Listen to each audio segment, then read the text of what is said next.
আর একটা দোয়া শেখায় দেই ইনশাআল্লাহ। এই দোয়া করলে রিজিক তো বাড়বেই ইনশাআল্লাহ, আপনার যত ঋণ আছে ইনশাআল্লাহ আল্লাহ পাক শোধ করে দিবেন। বিশ্বাস করলেন না?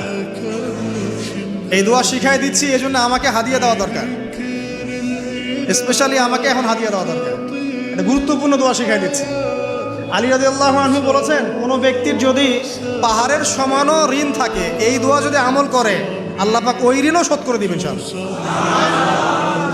ঋণ কেমন জানেন? ওই যে এখন মানুষ ঋণ নিচ্ছে 1 কোটি টাকা ব্যাংক থেকে, 2 কোটি টাকা ব্যাংক থেকে, হ্যাঁ, কত বছর, 10 বছরের জন্য, 20 বছরের জন্য বাড়ি করছে, তাই না? তার ধারণা এমন যে সে মারা গেলে তার ঋণটা কেউ না কেউ শোধ করে দিবেই দিবে, তাই তো?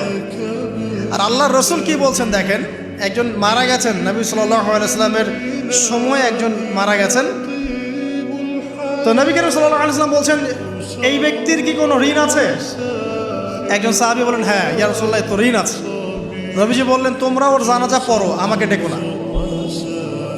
তোমরা ওর জানাজা পড়ে নাও, আমি জানাজা পড়তে চাচ্ছি না। আমি এখন কেমন করে আপনাকে বুঝাবো ঋণ কত ভয়ঙ্কর জিনিস?